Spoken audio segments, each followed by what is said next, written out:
So in today's video, I'm going to be showcasing you guys this crazy AI statue effects that you can actually use in a lot of your music videos if you use it carefully.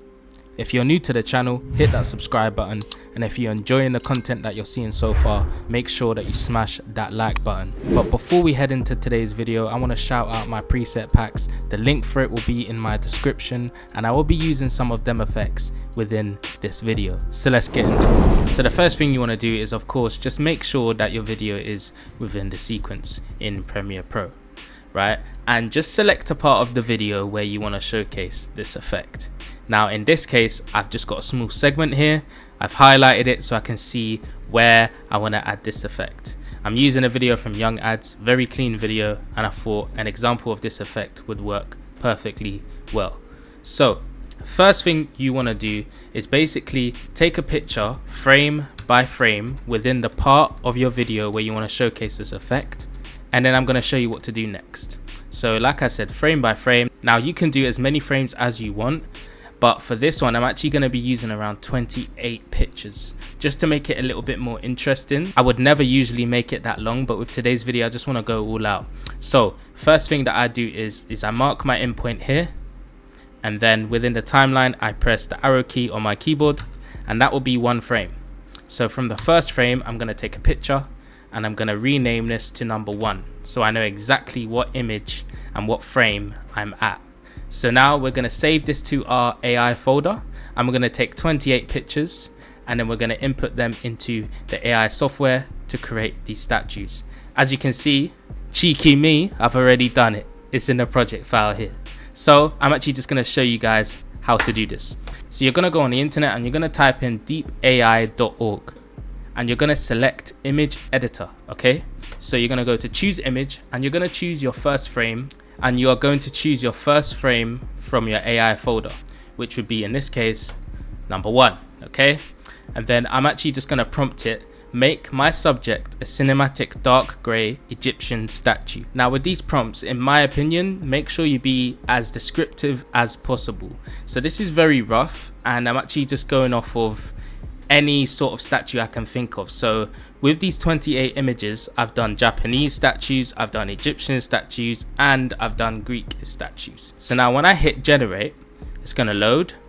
So I might look at that and say, yeah, I'm happy with that. So once you're happy with it, click this download button right here, and that's going to go straight to your downloads. Okay, then you can drag all of the images that you create, all the frames that you have, download them, and then drag them straight into your Premiere Pro project bin, which is all here for me.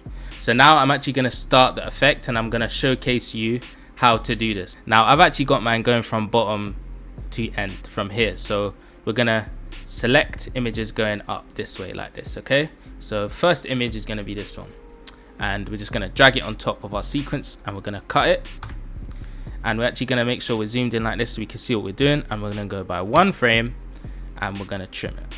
Okay, so that is one frame for the effect, and we're just going to do this for all the images that we have in our project, okay, to create this effect. So as you can see, one frame again until this whole layer is filled up. So bear with me, I'm just going to get this done so that you guys can see how this effect turns out, and then we're going to move forward from there. So once you put all the images together within the section that you want it to be, when we press play, this is what we got. Okay, now it looks quite rough because this is a clip that has slow motion on it, so all depends on how you're going to do this effect, but I'm going to show you guys actually how to make this look a lot more better. You want to go to adjustment layer right here, and we're just going to trim this up just a little bit, and we're going to drag it on top of our effect. Okay, so we're just going to make this around, let's just say 3 to 4 frames, I'd say, and we're going to put 1 at the very start here. Okay, and we're going to go to effects,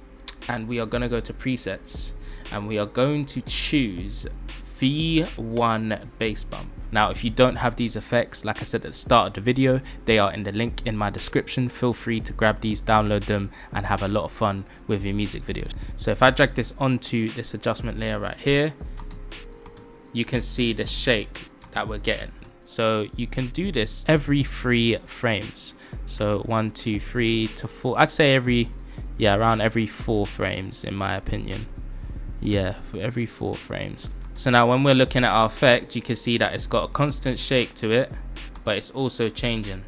Now it looks a bit dull because there's no flashing going on. So the next thing I'm going to do is I'm going to duplicate this adjustment layer, and we are going to delete the V1 bass bump off the top adjustment layer here, and we're going to go to flash blur effect. Now we're going to see what this looks like. If this doesn't look good, then we're obviously going to change it up and use a different effect out of our preset pack. But I love this flash blur effect, and that's why I've gone with it. So I'm just going to duplicate these first on top of our bass bump, and if I feel like I can adjust this and put it in a different position for it to have a better look, then we will. But let's just see what this looks like now.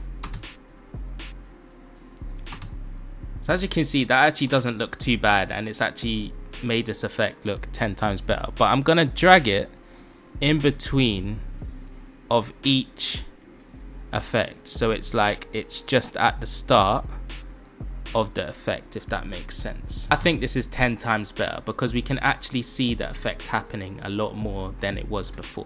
Okay, now we're gonna add one more adjustment layer towards the end of this clip, just before it goes into the next part of the video. Now this actually looks very clean, guys. I'm loving the way it's looking. This can be improved a lot more, but remember, this is a very rough version and it's just a template for you guys to follow and improve yourselves. And let me know in the comments below what effects you want